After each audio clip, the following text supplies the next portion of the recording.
How do you do, ladies and gentlemen? What's the real truth about Citizen Kane? It'll probably turn out to be a very simple thing.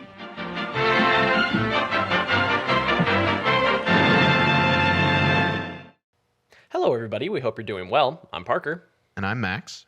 And welcome back to another episode of Better Than Citizen Kane, the highly subjective show where we look at a movie and ask the question, is it better than Citizen Kane? Each week on this show, we take a look at a movie, whether it be old or new, criticized or praised, and look at it through three pieces of criteria: historical and technical relevance, how well is it doing what it's trying to do, and how does it connect with us emotionally, or in other words, do we like it? And if you like Citizen Kane, that's fine, because we're not here to hate on it. But when every movie ever made is a reasonable contender for the title of greatest film of all time, you have to wonder, is there something better than Citizen Kane? And so far, yes. This is our first episode of 2024, which means we've been doing this show for a full year. And since we started the show, we've covered 24 films released between 1927 and 2023, 15 of which have been named Better Than Citizen Kane by us. Again, by us. But while we've talked a lot about Kane sporadically over the last year, we never devoted a full episode to it. So we thought, why not return to Citizen Kane after a full year of saying movies are better than it? Have our opinions changed? Did we learn something in the last year? For me, maybe. For Parker, I don't think so. Parker, where are you at with Citizen Kane a year into this podcast? That's a great question. I was thinking a lot about this episode in the lead up because, this episode, I imagine, is going to be very different because we're not going to get to the end of this and ask, is Citizen Kane better than Citizen Kane, right? What? No. But yeah, I don't know. It's one of those things. First and foremost, full disclaimer to anybody listening. I have a little bit of a cold right now, so if I sound a little gummy, a little sinusy, apologies in advance for that. I'm going to try my best not to be sniffly on mic. No, that just happened so that all your opinions sound a little more annoying. Yeah. I think. Exactly. Yeah. So I don't know. It's been an interesting ride over the last year. I think in some ways there have been movies we've watched that have really reaffirmed to me that Citizen Kane is kind of a masterpiece and is really well made and put together. And then there are other movies we watch where I look at it and I'm like, man, this kind of leaves Citizen Kane in the dust for me. I don't know. So it's been interesting. There have been some movies we've watched that have absolutely affirmed Kane for me, and then others have only furthered my opinion that there's a lot of movies out there that I think are better than this. But what about you, Max? Where have you gone with Kane in the last year? Yeah, so I rewatched Citizen Kane in the lead up to this episode. My third watch ever. So early days for me. And I immediately sent a screen recording of me updating my Letterboxd review from 3.5 to 4 stars. And it felt monumental for me in the moment. Which is why I commemorated with a screen recording and then sent to Parker and I said, oh shit, oh fuck. Because that's the kind of person that I am when I text Naturally, Parker. Yes. I don't know, man. This watch, I was kind of vibing with it. Okay. I really do like a lot of what the other characters are saying about Kane. Mm-hmm. And paying more attention to how all these people actually talk about him. I love, because I love that this journalist is I'm going to go ask everyone that ever knew him and loved him, everyone in his life. And they're all just kind of yeah, Mm-hmm. And I thought that was really fun. I think that, I don't know, there's just some obviously there's just some really great lines in this. It's just incredibly well written, which is something that we didn't really talk about. And I re-listened to our Vertigo episode from last year, which is where we kind of split our discussion into talking about Citizen Kane and talking about Vertigo. And yeah, Mankiewicz's script for this / Welles' script for this, if you believe in raising Kane. Mm-hmm. But it's, or rather, sorry, vice versa, I should say. The ghost of Pauline Kael is about to come and choke me out. But I don't know. I can't even specify exactly. But this time I was vibing with it. It's still kind of, I still think that there's especially Leland's section goes on for a really long time. We had a really nice framing device of okay, here's every person and their perspective and their memories of him. And I feel Leland still goes on a little long for me, but it's okay. Yeah. I don't know. I just really, this time, and this is not a great discussion, but I don't know. I just really liked what he was saying. I don't know. Yeah. It vibed with me. And the line that really stood out to me that I do want to bring up, because last year when we talked about this, and we've talked about it, I mean, throughout the last year, we've talked about Kane at least once every 2 weeks, which is wild to me. I mean, without really talking about it, obviously. Sure. But the line that really stood out to me is right at the end when Susan is leaving Charlie, when she's leaving Charlie Foster Kane, Charles, whatever. And he's like, I can't remember exactly what he says, but then she goes, "Oh, I see. So it's you who this is being done to. It's not me at all. Not how I feel." And that's the last thing she says to him. And I feel like, I don't know, like I really like looking at the film through that lens of like, yeah, this is Citizen Kane. But like, if you look at it as like, okay, this isn't about what's happening to Kane. It's about like what he did to everyone else. Like literally has the line where he's like, my readers think what I tell them to think. Yeah. And it's fun. It's like primarily kind of about just his manipulation and influence on everyone else around him. And I don't know. Anyway. Yeah. I don't know. That's kind of how I was vibing with it this time. I was like, oh, maybe this diss track of a movie about like William Hearst, but all like William Randolph Hearst, but also a bunch of other tycoons at the time, is actually not asking us to be sympathetic. Maybe it's asking us to hate him and pity him. There's a difference between sympathy and pity. And at the end here, when Thompson says, I'm kind of starting to feel bad for the guy. He says that to Susan. And I was like, right. And she's like, I think I do too. And it's like, right, but it's not sympathy. It's pity. It's not like, oh, I'm so sorry that happened to you. It's boo-hoo, that happened to you. Oh, no. Oh, no. Charlie got all the things a man could ever have, but he still wasn't happy because he wanted his childhood. Yeah. Man, it would suck to be owned by a bank. Anyway, that's a lot of rambling I can never thoughts. fully wrap my head around that when I watch this movie. This child is owned by a bank. I still don't was that something that was happening? Did that happen? Did that happen to somebody who wrote the movie or someone they're writing the movie about? Like, were children regularly It happened owned to by Gary banks? Oldman as playing Mank. Not Mank himself, but to Gary Oldman. The backstory for Gary Oldman as Mank is that he was owned by a bank himself. And he's like, exactly. I was owned by a bank. I don't remember what he said. That's why it's Mank instead of bank. That's where it comes from. Right. Yeah. Yeah. Got it. Short for man bank. Precisely. Oh, man. I don't know. That was kind of rambling, but that's how I'm kicking off the episode. I think apparently. that's fair. Yeah, I think that's a good. Yeah, my relationship with this is that for 2 times I watched, the first time I watched it, I went, this is boring and not great.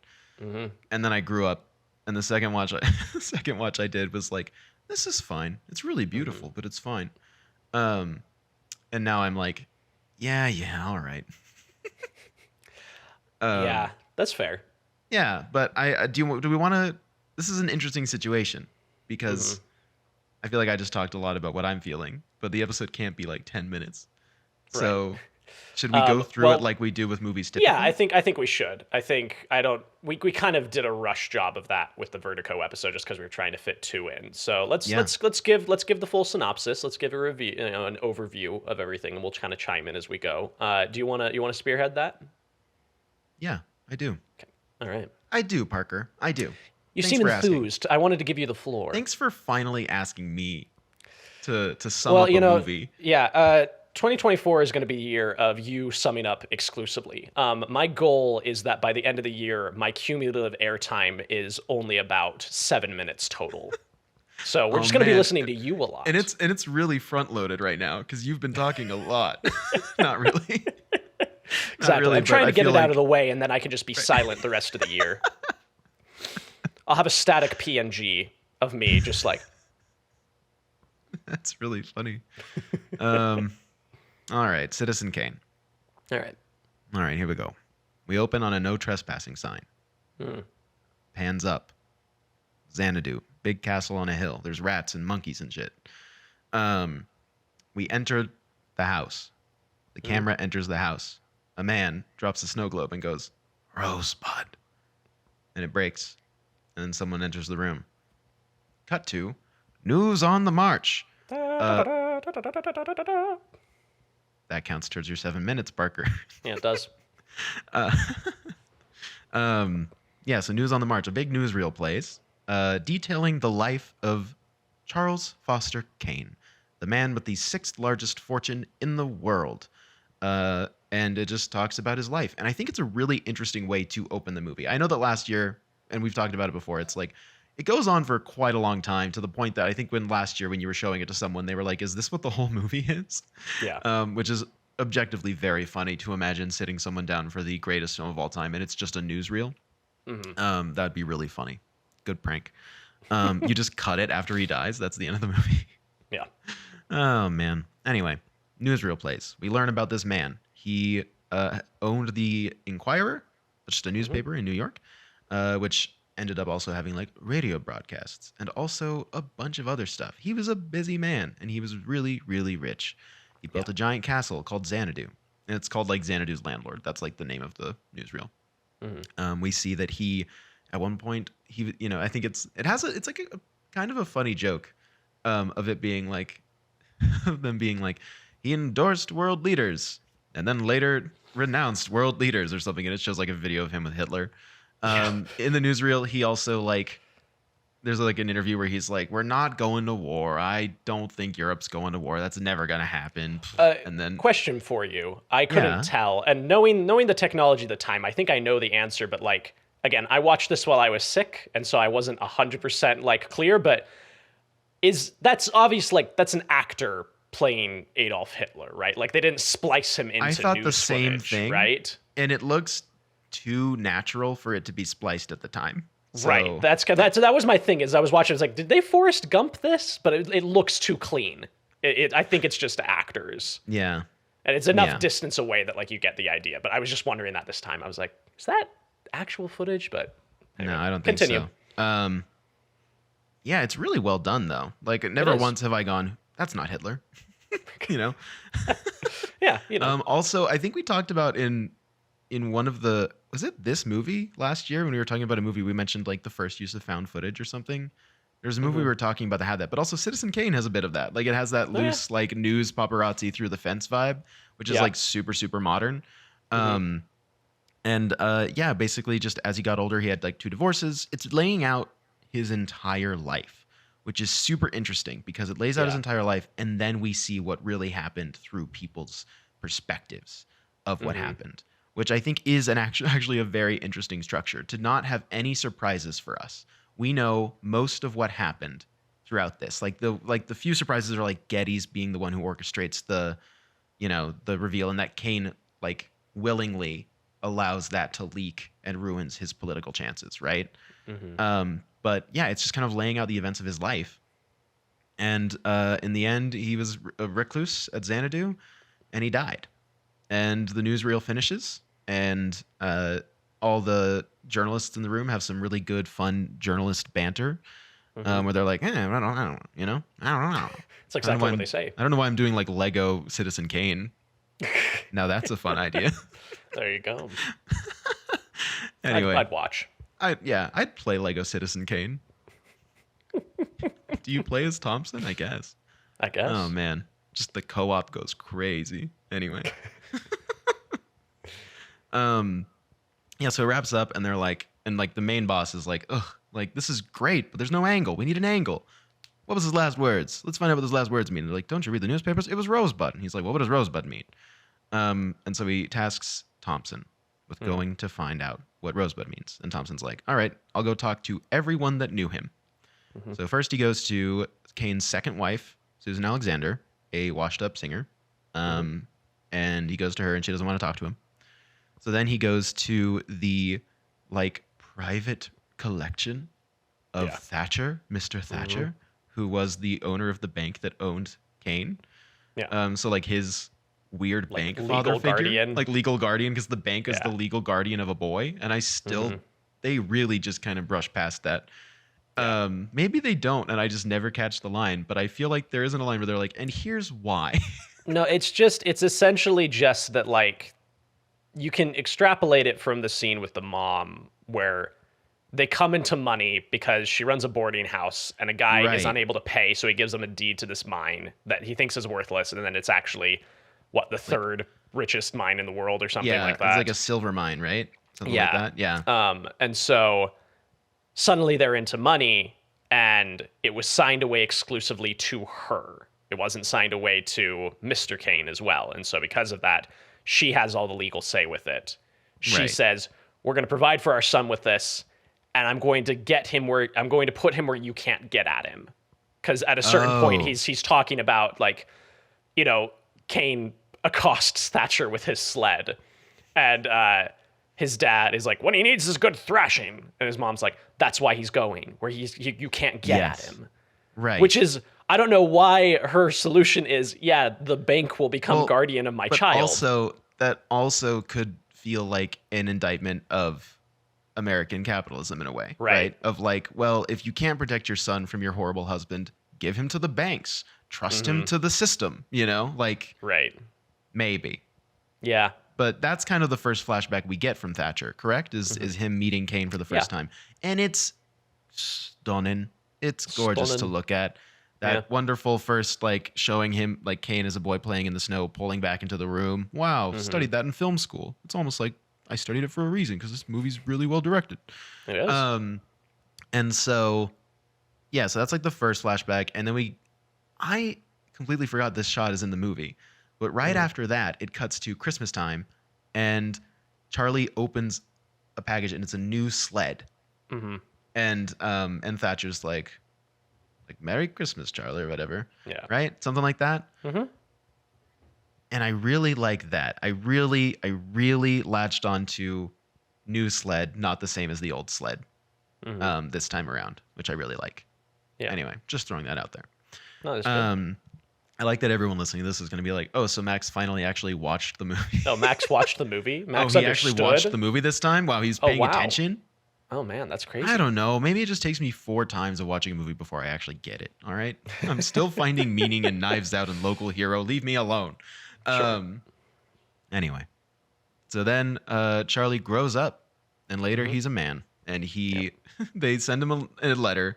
The bank sends him a letter. They're like, here's everything that you own now that you're 25, blah, blah, blah, blah. And he's like, he writes back and he goes, actually, I don't want any of that.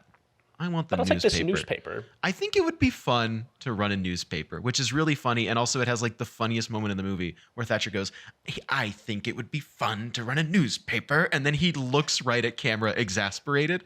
And then it's a montage of him reading... Right? Just Is this what happens? headlines. Reading like Yeah, yeah. headlines from the Inquirer and just keeps turning to camera and just being like, ugh. And it's really funny. I don't know. I just Yeah. think that's really funny. And then eventually Thatcher's really old and has one of my favorite lines in the movie where what's exactly happening? It's an exchange is happening, right? Where it's like, is Yeah. Kane buying the bank or is the bank buying the Inquirer? I I think the bank is buying the Inquirer. Yeah, I think that's I what it is. think. Because he like ran he's into the ground a little losing. bit. Because he's older. So now he's in his he's in his L phase of his life. Yeah, he's in his L phase. Kane's life can be charted in W's and then big L's. Actually, when Mankiewicz and Wells were working on the script, the outline was literally just a chart that said, it's so over, we're so back, over and over and over again. That's how they charted the movie. One life contained into a multitude of it's so overs and we're so unbelievably back. Right. Charlie gets sold to a bank. It's so over. It's so over. Later, he buys a newspaper. We're so back. We're so back. Runs a newspaper. Gets the guys from the Chronicle. We're so back. We're so back. And then, doesn't become governor. It's so over. Yep. Wow. Eventually, we get to the point where it is so over that the camera literally has to go below floor level to show us just how over it is. Yes. Good. Good. Where's Kane posting? Let's bring Kane posting to TikTok and Twitter, Yeah. Come on. Yeah. Come on, guys. Come on, Hey, film Twitter. 12 Let's Angry Men got a huge resurgence on TikTok. I'm sure Citizen Kane can too. Oh, just like I would love to open TikTok at once every 3 months when I remember that I have a TikTok. And if I were to open it and it was just Citizen Kane TikToks, I'd be like, this is Incredible. great. This is really good. Anyway, yeah, You there's said this that scene Thatcher where has a there's the line scene- that you like. Well, there's a line that I really like where Kane is like, I think if I hadn't been rich, I would have been a great man. And Thatcher's like, you don't think you were? And he's like, I think I did the best I could. Yeah. Or I think I made the most of it or something like that. And I just really like that sentiment because it is really complicated because he does spend most of his life being like, I'm a revolutionary young guy. I'm changing the newspaper. I'm telling lies. Which is really cool back then. It was cool to tell lies back then in the news. I don't know. It's just like an interesting line from that character at that time. Anyway, Thatcher's done. Thompson has to leave the little collection. The lady comes in and is like, it's 4:30, get out. Yeah. And then he goes to talk to Bernstein, correct? I believe so, yeah. Yeah, he goes to Bernstein, who is the most little guy in the movie. The littlest. I think if there's a little guy in the movie, it's Bernstein. Because he's just like, oh, like Charles, it's great. Yeah. So he's really old, and he's got a giant framed photo of Kane, which is, Naturally. Parker, when I die, if you don't have that of me. I'll think about it. All right. I'm working on it. I guess I'm more of the Bernstein, like just physically and vocally. So Okay, I will begrudgingly take the cane. I'll have a giant poster of you. You better. And Bernstein's like, yeah, here's some great stories about him, right? Bernstein's like, yeah, he took over the newspaper. We did some. Also feels like when they take over the newspaper, we are just like starving for a musical number. Yeah. just naturally. me. Just me. Feels I'm like itching. it just feels like such like a Singing in the Rain style time where it's like, yeah, these three guys could like, do dances around. You dances get one. around. Yeah. Not them specifically, but you do. No, get but a little later we do, which I also completely forgot was in the movie. So maybe this is the first time I saw Citizen Kane. Yeah, I think it might have been. I don't think you watched this last time. No. I think you watched Vertigo, and then you're like, Parker will take the other one. That's what I think. And then I happened. continued to do that for the rest of the year. I just went, Yeah. Parker's seen the movie. He can take it. Yeah, exactly. Really funny stuff to discredit my, my, I can't even think of the word. So I'm really not doing a Your good credentials. job. There we go. Is this slander or liable? Which one's written? Libel's written, isn't it? So No, slander. that's what I thought. Okay, yeah, so it's libel's slander. in print. Oh. I run a newspaper. I don't. Anyway, whatever. It was the good times. That's what Bernstein's function is here. It was the good times. He got married. There was a big trophy. Yes. There was a big musical number where a bunch of girls came in and they danced around and they sang a song about Kane. And yeah, wonderful. I think that's all really fun. Sure. Very like 40s, like the good old days, The good old days. 40s movies do a really good job of showing characters in the good old days. Yeah. Because what that would have been in his timeline, is that 1910s, 1920s? I think so. Yeah. Because he dies in 41, right? Yeah. So And 20 years before that, he still would have been like, 40. I think the age that he was when he was at the table with. Yeah, so he's like in his 30s. So that would have been the 1910s. Yeah, okay. What this movie really needs is giant superimposed titles that tell us what year it is. I think so. Modern audiences being like, this movie could do with more Where's the big titles. bold text that just says New York every time we cut to exterior so that I know exactly where we are? New York, 1910. Oh, okay. Thank you. Oh. Yeah, so then Bernstein wraps up. Did I miss anything important from Bernstein? He just talks about the good times, right? Yeah, they just like the big thing in this section that comes back later is when they're getting the paper together, Kane writes down his like declaration of principles. Yes, and he publishes them. Mm-hmm. And Leland's like, "Can I have this piece of paper? Like, I think that's going to be Right. important someday." Yeah. I think that's the only other like That's true. plot-centric thing that happens in this section. Right. Also, it sounds like it would have sucked to work at the Inquirer at the time, because one time Kane like finishes his declaration of principles and he takes it to the guy and he's like, "You got to make this front page." And he's like, "Today's front page?" And he goes, "Yep," which means you're gonna have to do it a fourth time, huh? And the guy goes, "Mm-hmm." And I'm like, "Sir, go take a 15. Yeah, please. Breathe. I'm so sorry that you've had to do this 4 times." Mm-hmm. Anyway, so yeah, thank you, Parker. Thank you for tracking the plot instead of my rambling nonsense. So then after Well, it's the first Bernstein, time you've watched the movie, so it's understandable. wow, this is a really funny joke that won't come back to haunt me Hey, someday. you set this up. I'm just running with it. All right. Man, I'm really in my later Kane era now, aren't I? It was all fun and games setting up the bit, and now I'm taking all the L's. The good old days 20 minutes ago. So then he goes to Leland, right? Yeah, so then he goes to Leland, who is in a sanatorium, correct?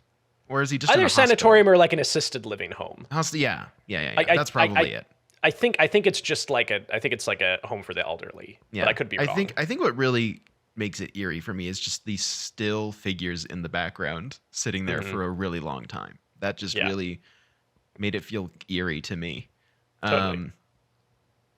Not that sanatoriums are eerie. Sure.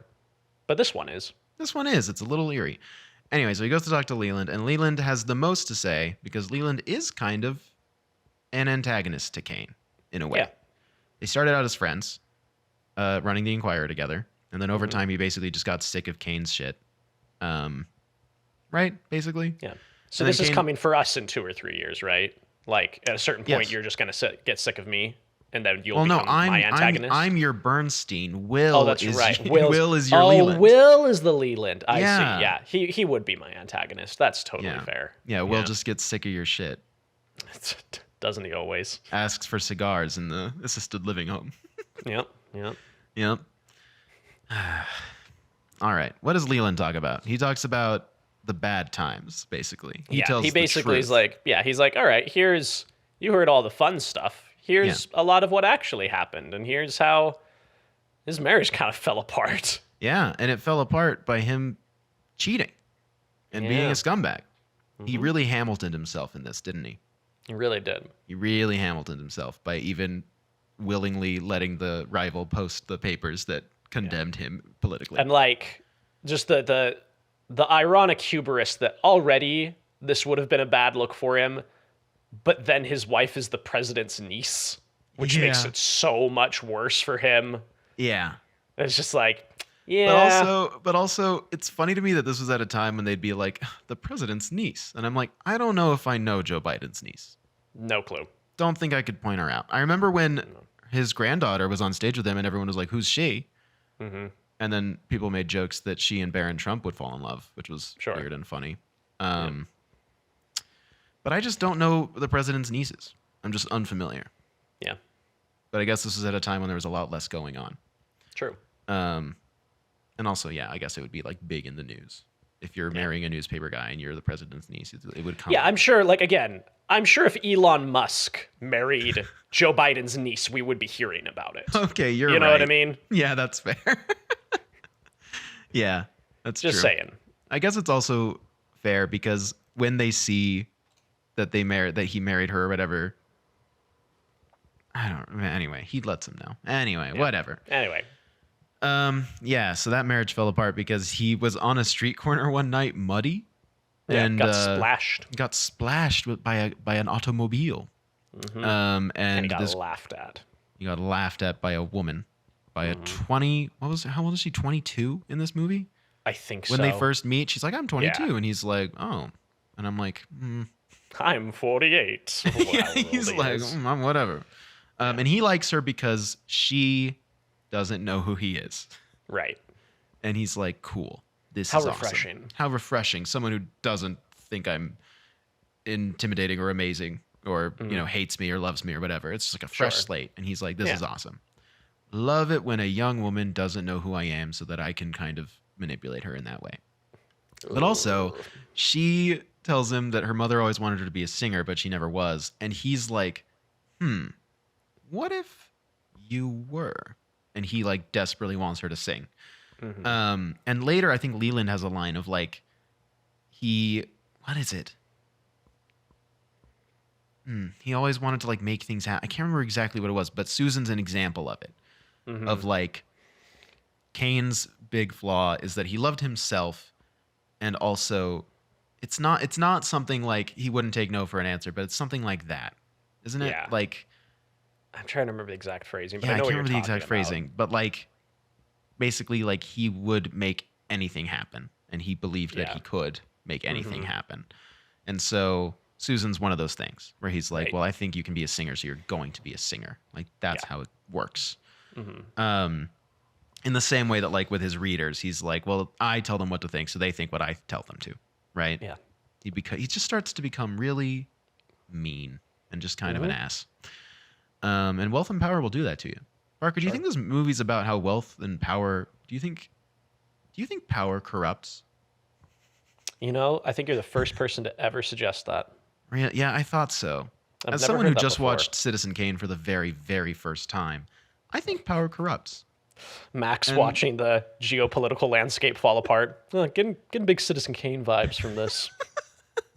Getting big power corrupts vibes. Has anyone ever thought that before? Has anyone ever said that power might corrupt? Because I think that's a big thing that we should talk about.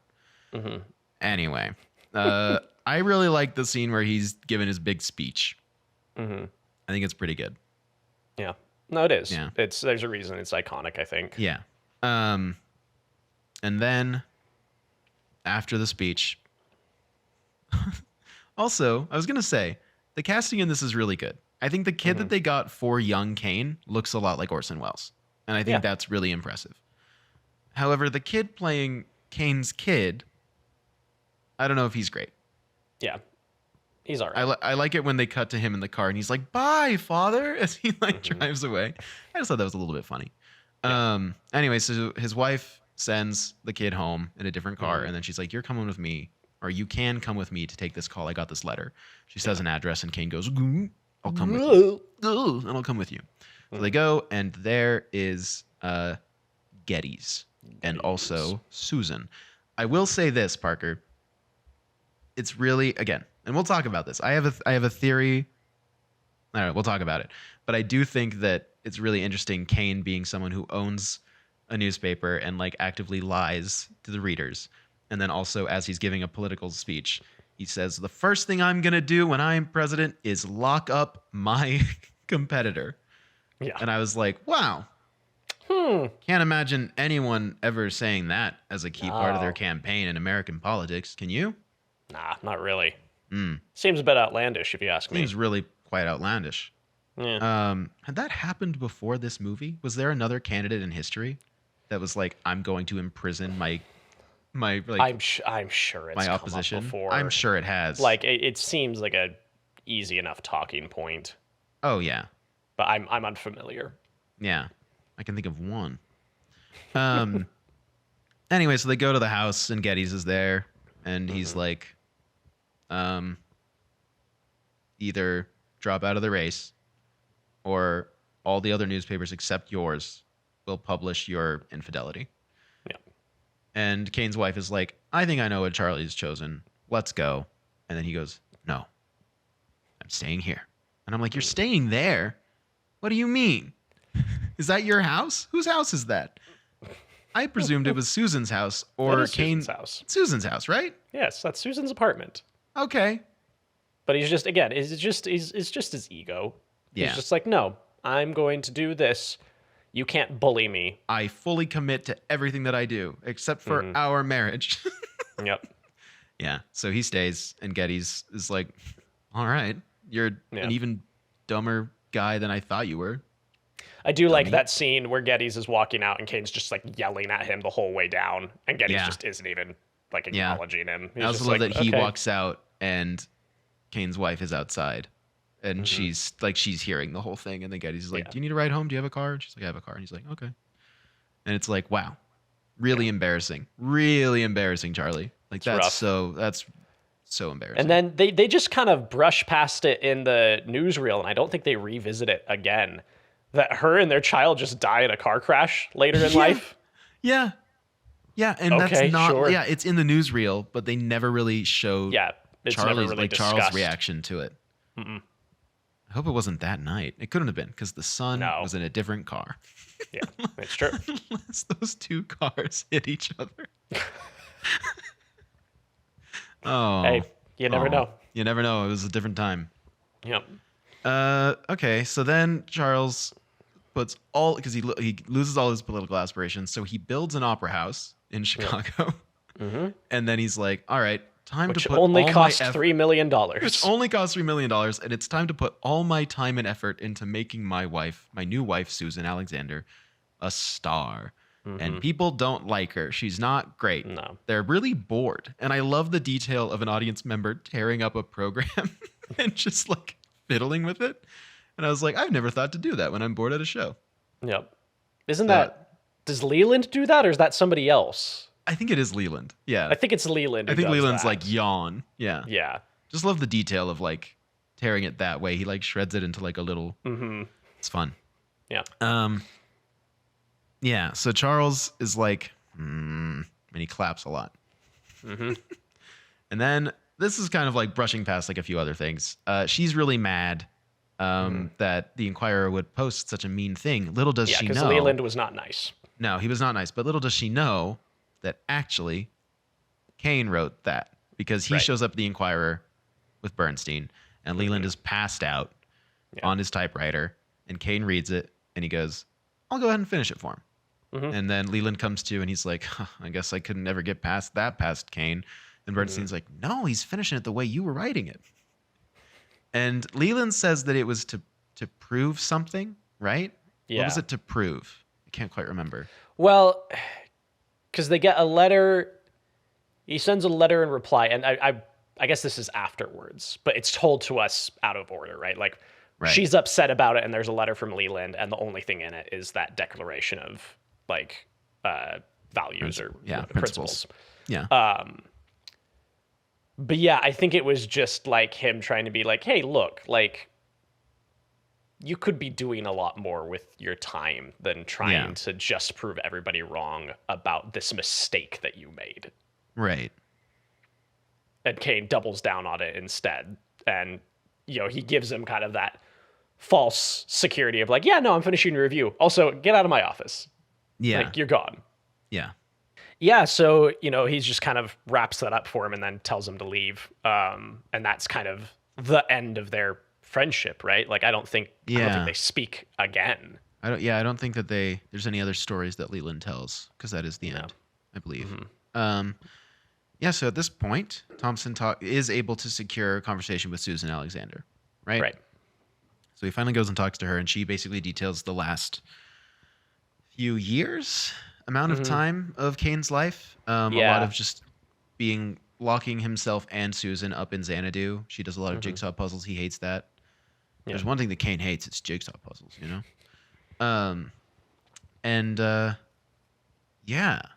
Well, it's interesting too, because like they're arguing and she's like, I never see anybody. And he's like, you had 50 people over last night. Half of them are still asleep in the West Wing. Like, what are you talking about? And she's like, well, I don't go anywhere. Like, I'm stuck here and you bring people to me, and I hate that.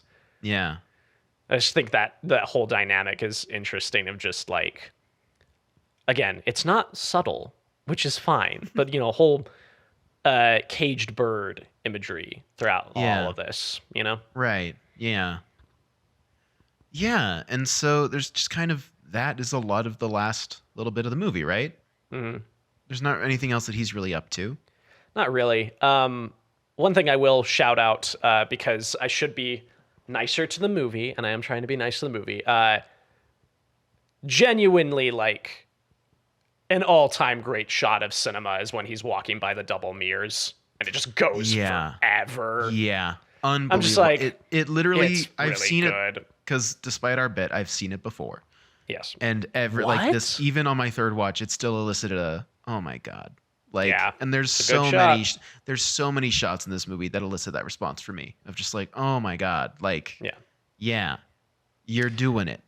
And there's one bit that like isn't played for comedy. It's not intentional at all, but it just like, it almost reads like a visual gag to me looking at it now, of when he's talking to Susan while she's doing her jigsaw puzzle.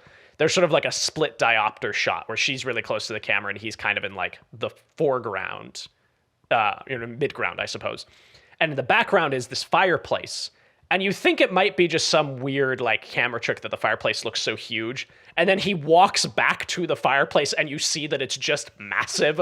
Like it's almost, it's like, it's his height and like half that. And then it's just wide and huge. And I don't know what it is about like when he walks over the fireplace. It's just like, oh yeah, no, it's just that big. It's just that big of a fireplace. And in like another context, that's like a really good visual gag. Totally, right? exactly. Totally, yeah. But like in this, it's not. But like just that reveal kind of feels like gaggish to me. Yeah. Oh yeah.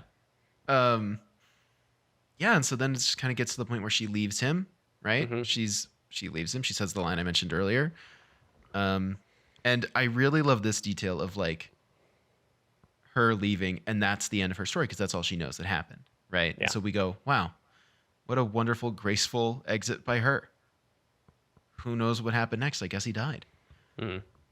And then Thompson goes and talks to the worker at Xanadu, like one of the workers. And he's like, no, yeah, he like wrecked everything. Yeah. and we cut back to the day that Susan left, and he just tantrum wrecks everything. Just absolute like childlike destruction of just a space, just a full tantrum Totally. of all of these things until he finds the glass ball. Is it a snow globe or is it just a glass ball? It's a snow globe, I thought. It's a snow globe, right? Yeah, Yeah. because we zoom in and it ties into the, yeah, okay. He picks up the snow globe and then he walks in. He says Rosebud in front of all of his workers, and then he walks, and that's when we get the double mirror shot, which is amazing. Yep. And then I also love that we just go back to the interview, and the guy's like, yeah, and then he said it again when he died, and we're like, oh, we already saw that, so we don't need to see it again. Yeah. And one thing I will say about that opening shot is there's snow all over it, which I think is really interesting and cool. I don't know. I just think that's interesting. How'd they do that? I love it. Yeah. Movie magic, I guess. Movie magic. Yeah, and then that's basically it. Thompson's at Xanadu. The crew are at Xanadu. All of Kane's things are just laid out in like the giant foyer. And I actually will say that the movie does work for me on this level of at the end, I do get a sense of like, wow, I remember that. Hey, I remember that thing. And I mean, it's very like on the nose, but being like reading the trophy and like picking up jigsaw puzzles. And it's like, yeah, we got a ton of those. And I'm like, huh, because Susan loved them.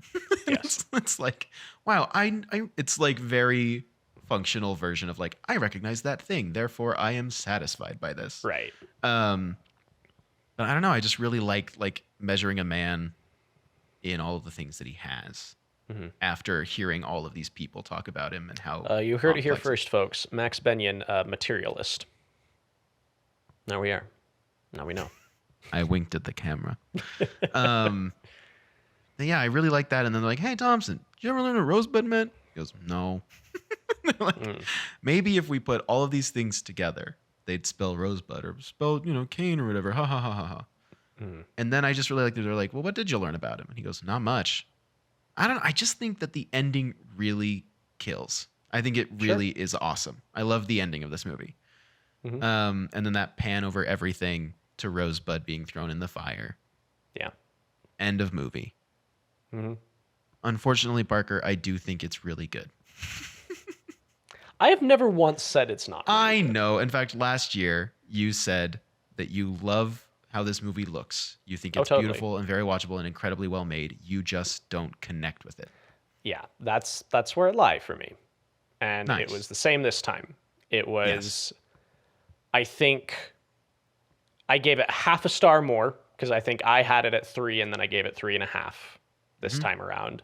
Yes. that is Mostly true. because we talked about it for a year off and on and compared so many other things to it, and like coming back and revisiting it kind of allows for some space for it to exist a little bit more and kind of see where it lie in connection with everything else. And I enjoyed it a little bit more on that aspect, but this is, I don't know what watch this is for me. I've watched this movie a lot in my life.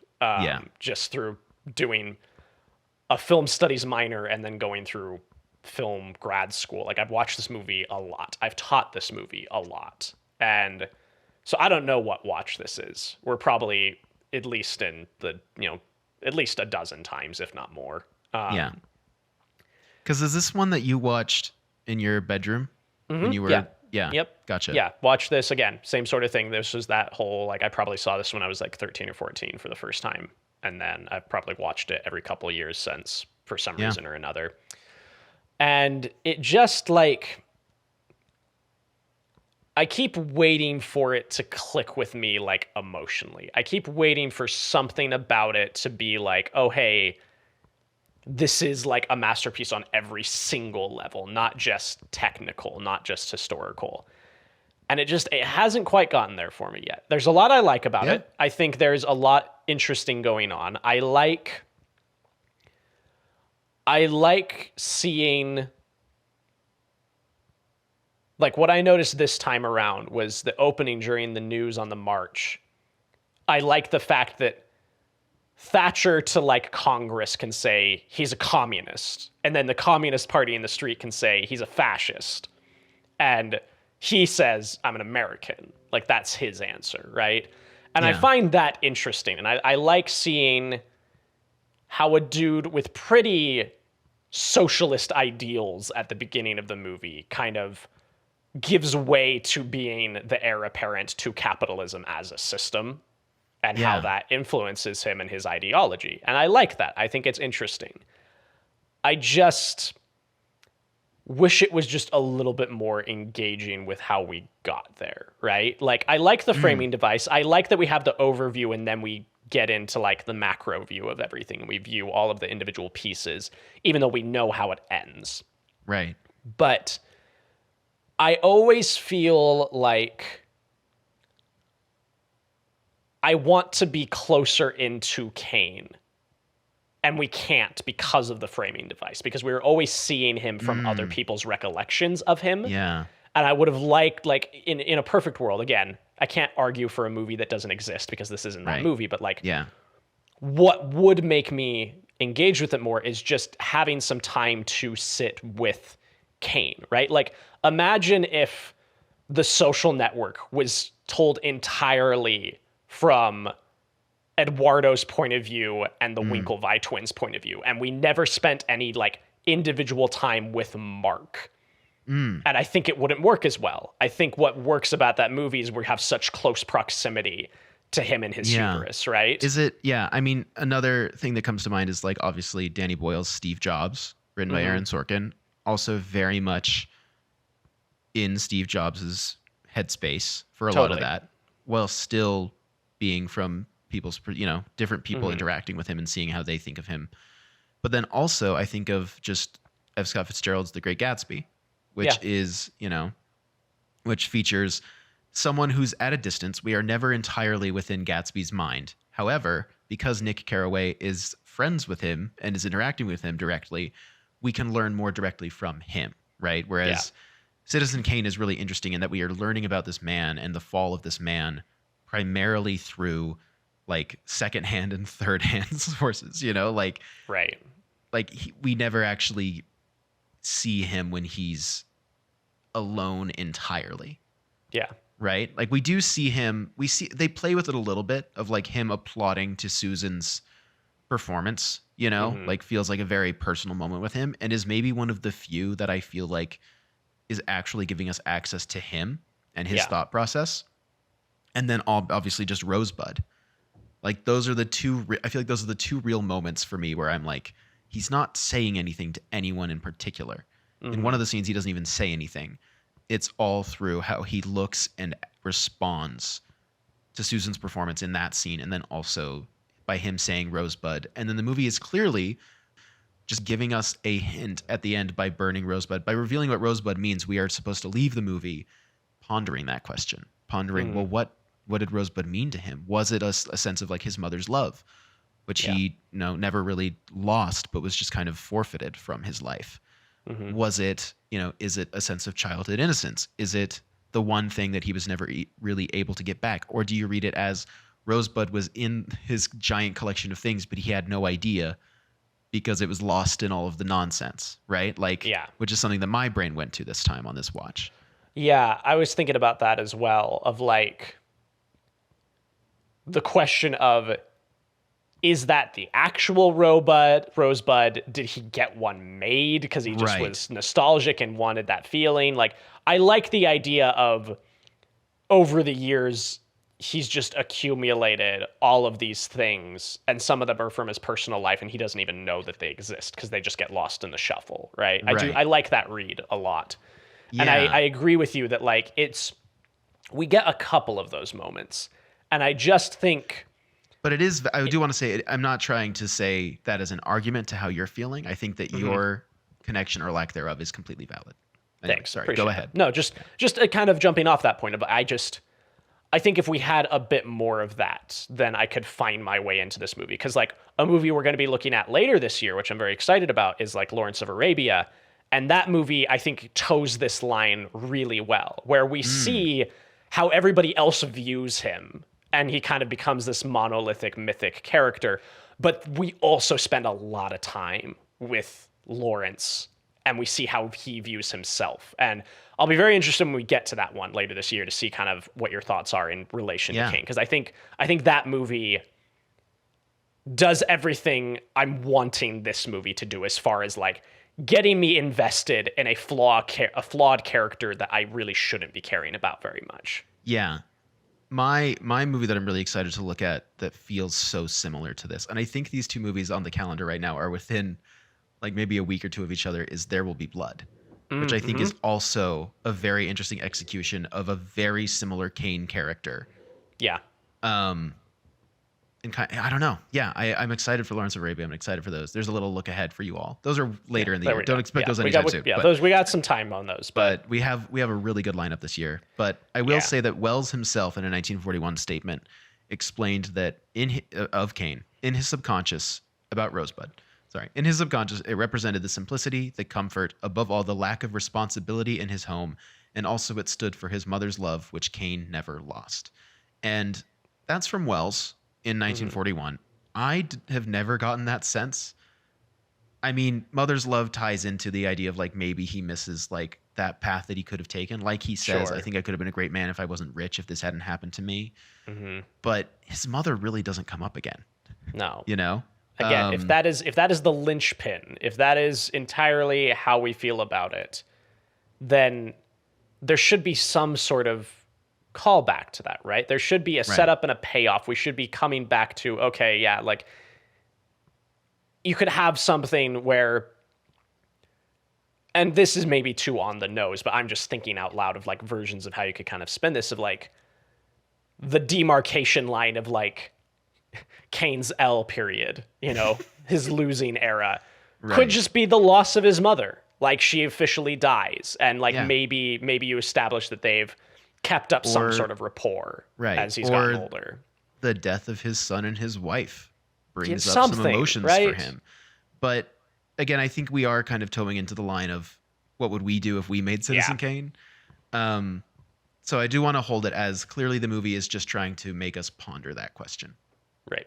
I don't think it is a lack or a failure on the movie's part necessarily I don't think that they forgot to put in a scene where Kane mentions his mother again. It's intentionally vague.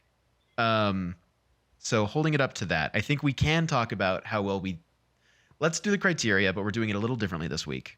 Okay. Do you have any other thoughts on Citizen Kane that you want to mention? No, that was pretty much it. What about you? Okay. Yeah, I think I'm good to hop into this. Okay. So like historical and technical relevance. It's the Citizen Kane of movies. It is. Sure. It is clearly incredibly well made. It's really impressive that it is a group of people who had never been in a motion picture before. First time director. Obviously, Welles had been doing things like this for a really long time. He'd been doing radio. He'd been a painter. He'd done all this stuff, right? Sure. He was 25.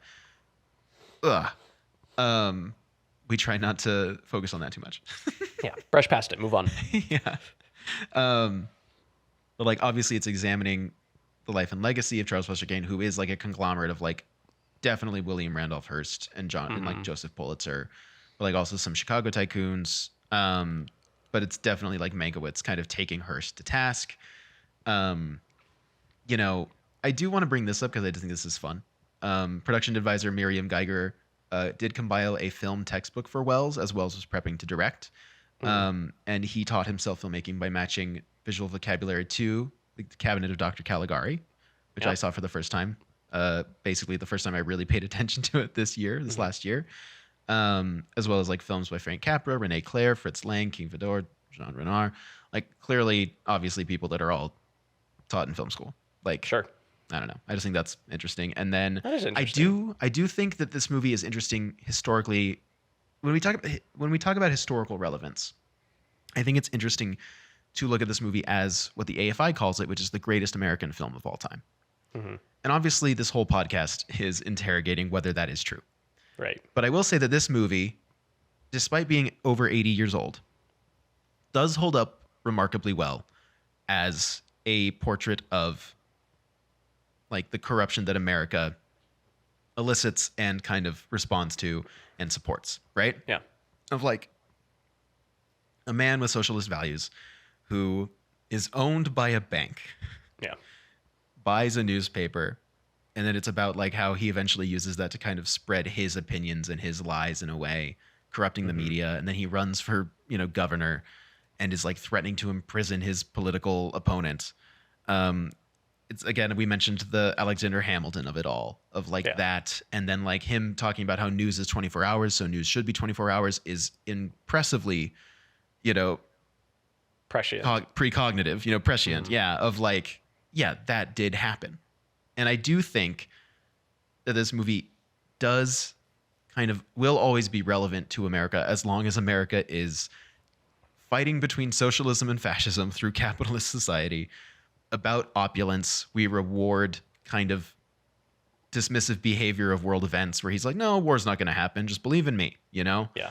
Like all of it. And like, even just like him marrying a president's niece and like how like, by like referencing and parodying all of these like late 1800s, like early 1900s tycoons and media, men, like, it's unfortunate that does mean that this movie will always be relevant because America really hasn't changed at all. No. And that's what I will say for Kane's historical relevance, is that we talk a lot about like, well, there are movies that have come out that are also relevant. Yes, that is true. But I do want to hold space, like you said, hold space. I want to hold space for Citizen Kane. Yeah. But, like you said, let's be nice to the movie that this podcast is about. It does do a good job of making itself eternally relevant by focusing on the like greatest and eternal sins of America. Yeah. Not to sound super, pompous. Sure. And the thing to remember is that, like, again, by the nature of the way the show is structured, it's a lot of us bringing stuff in that we really like or want to look at and comparing it. And when you run in film circles for so long, you just hear about this movie all the time, right? Yeah. And so that's part of the structure of the show, is just like, okay, there's a lot more to cinema than just Citizen Kane, right? Exactly. Yes. But the thing to keep in mind and to remember is that if we hated this movie, we would have just given up this framing device ages ago. We would have changed the show. We would have just said, this was fun, but I can't think about Citizen Kane every 2 weeks. I can't do it. Like, genuinely, we have to just scrap the show and make something different. We'll just talk about movies that we want to talk about. I don't like, if we were doing, is it better than Forrest Gump? I would have thrown my mic away by now. There's no way you could possibly get me to think about that movie every 2 weeks. I can't do it. I refuse. But like, this movie, like it has enough of a connection, of a level of respect that you and I give it, that like it's worth coming back to and it's worth comparing other things to, right? Like genuinely, like I like the movie enough that we have structured an entire podcast around this movie. Like, I like the movie. I do like the movie. I don't love the movie, and I don't think I'm ever going to love the movie. But it's in the same way that, like, Kane himself as a character is this sort of larger-than-life figure within, like, American society, the film Citizen Kane is that to film history, right? It's become this monomyth, this huge untouchable object, and I think it provides a really great springboard to be looking at other movies and comparing them and saying, hey, here's some things we think this movie does better than Citizen Kane. Here's some stuff that Citizen Kane is doing obviously better than these movies. And I think that those comparisons, like that's why my rating went up a little bit, because by comparing it to other movies for a year, there were more things that stood out to me this time of like, oh, these are really well done elements that maybe I take for granted when I watch exclusively really great movies. And then sometimes I Right. watch movies that aren't so great. I'm like, I miss Citizen Kane. You know? Yeah, absolutely. And I think that I genuinely believe that, like, what was I going to say? I don't know.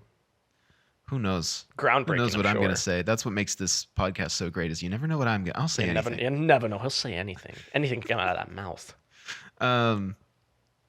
Yeah, I just think that it is a good movie, but also I think it's important to invite other movies into the room. I think it's a little odd to say, well, that's the greatest film of all time. We don't even need to question it. Yeah. I think it's important to question it. I think it's important to look at 80 years of film history, also world history. We have some movies from other places in the world this year that I think are also really fun to look at compared to Citizen Kane because every movie is doing a different thing. That's one of my favorite realizations we had last year was like, well, not every movie's trying to be better than Citizen Kane. Most movies aren't.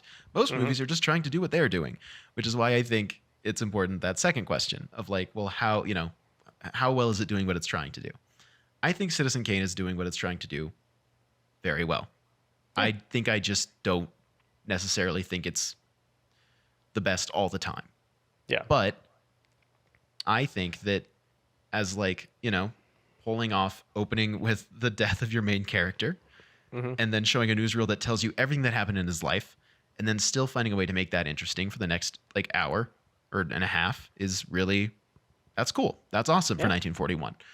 I think that all of the stuff that it did technically is really great. I think that it clearly is a very well-made film. I think it did that very well. And I think that it does leave you pondering what Kane was thinking when he said Rosebud, which I do think is kind of the ultimate goal of the movie is just, what do you think Rosebud means? And there's a reason that people have been discussing it for 80 years. Right. I don't know. I think that's fair. I think that Citizen Kane does what it's doing very well. Does that mean I'm going to look back at our list from last year and change the rankings? Not at all. No. Because those are locked in place in time, and I mostly agree. Yeah. Those are immovable. Those are immovable. That's where they are. Those are in the Better Than Citizen Kane vault, which we close every year, and then we open it back up at the end of every year, and we shuffle things around and we move the new ones in, and then we leave it, and it goes back into cryogenic stasis for the year. It's an annual process. Exactly. But I think if we open that vault door too many times, it falls off its hinges, and what's the point? Exactly. Yeah. So, yeah, and then just obviously you said that you don't completely connect with it. I connected with it a little bit more this time. I was like, wow, this is saying a lot about America. I can't wait for you to make your first million and to be like, man, I connect with this movie so much now. I get it. I understand Kane. I mean, apparently, allegedly, it's one of Trump's favorite movies. And I'm like, all right, man. He really connects with Kane. He's like, this guy gets it. Of course. Somebody who fundamentally misunderstands the movie in every aspect just says, oh, rich guy? Hey, that's me. He's just like me for real. Oh, he's just like me for real. I love this. This is great. I love rich guys. Infidelity. Wonderful. Oh, I like don't that. mind if I do. So, yeah, wow, he talks like that, huh? Yeah. Is that how he I'm talks? not gonna do a terrible Trump No, I impression on know. Mike. Are you kidding It's me? just really funny to imagine him being like, oh, don't mind if I do. Anyway. Trump by way of Tom Baker. Yeah, great. Good. Good, great. What is your favorite part of Citizen Kane, Parker? What's your favorite moment or thing that happened or whatever?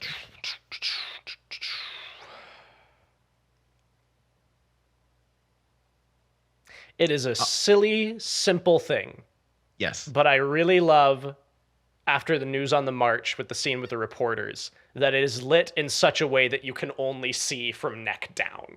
Yeah. I think it's a fun little noir film choice that we never get a good look at Ralston's face. Right. The boss. He's just Yeah. there. And that lighting doesn't make any sense for the space that they're in. There's no reason you would not be able to see his face, but you can't. And I just like that stylistic choice. And that's how the world works. Yeah. I do think it's interesting to just kind of distance ourselves from Thompson as well. I think last year I talked about how interesting it would be to kind of know Thompson a little better too. Mm-hmm. This year, whatever, I don't care. To hell with Thompson this year. We don't Thompson, care. whatever. He's just a video game protagonist. Yeah, he's just there to walk us around. Sure. Oh my God, did Citizen Kane invent first-person video games? What? Whoa. Anyway, I think my favorite part is when Thatcher goes, "It would be fun to run a newspaper," and then he looks at me. Oh. I love it when he looks at me and goes, "Oh." I love this like cartoonish montage of headlines that he's just like, I think that's really funny. Yep. All right. That's it. Citizen Kane, a return to Citizen Kane. Citizen Kane revisited. Yeah. Better than Citizen Kane? Only time will tell. Only time will tell. Great. Well, next week, Jean de la Mel. Yep. Wonderful. Look forward to that. Yeah. And another year of wonderful movies to watch. A brand Except new for year, one. folks. Except for decidedly one of them. Exactly.